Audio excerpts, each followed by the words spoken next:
नमस्कार, मैं हूं मोहम्मद उमर और आप देख रहे हैं द पब्लिक व्यू। लॉकडाउन में प्रधानमंत्री ने आर्थिक पैकेज की जैसे बरसात ही कर दी थी, लेकिन उस बरसात में कुछ तो सैराब हो गए, लेकिन ज़्यादातर लोग सहरा में ही रहे।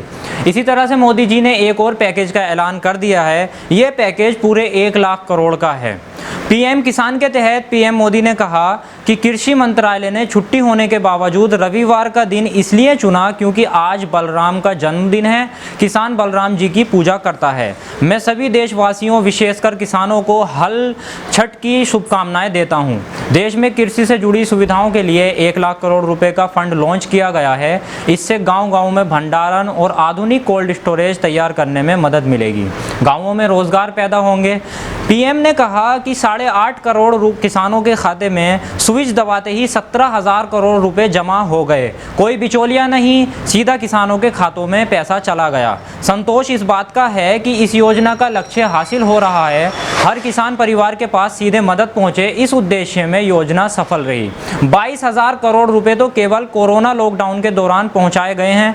पीएम ने कहा कि दशकों से ये मांग चली आ रही थी कि गाँव में उद्योग क्यों नहीं लगते। जैसे उद्योगों को दाम तय करने, देश में कहीं भी बेचने की सुविधा होती है, वैसे ही किसानों को ये सुविधा क्यों नहीं मिलती। अब ऐसा तो नहीं होता कि किसी साबुन का उद्योग किसी शहर में लगा है तो बिक्री भी उसी शहर में होगी। साबुन तो कहीं बिक सकता है, लेकिन खेती में ऐसा नहीं होता। किसानों को शहर की मंडी में ही उत्पाद बेचना पड़ता है।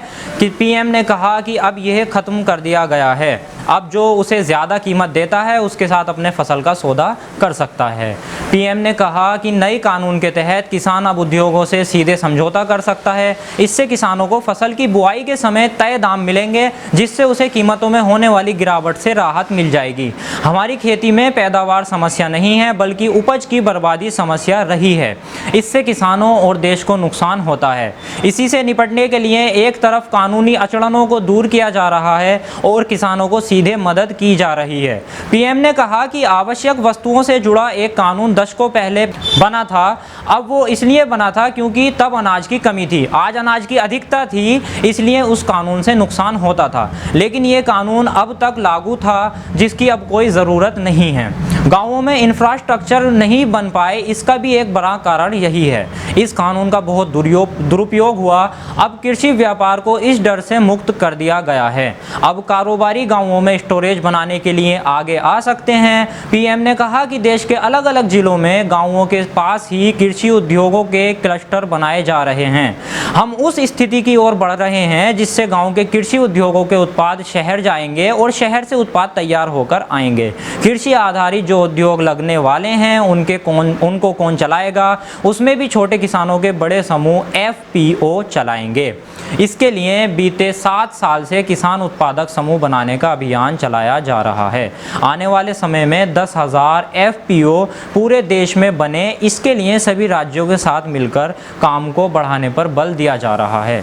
खेती से जुड़े स्टार्टअप्स को भी बढ़ावा दिया जा रहा है। इसके अलावा प्रधानमंत्री ने कहा कि भारत की कृषि और ग्रामीण अर्थव्यवस्था संकट में भी मजबूत है। हमने इस दौरान बीज और उर्वरकों का रिकॉर्ड उत्पादन किया है। किसानों ने महामारी के खतरे के बीच भी कटाई बुआई में रिकॉर्ड बनाए हैं।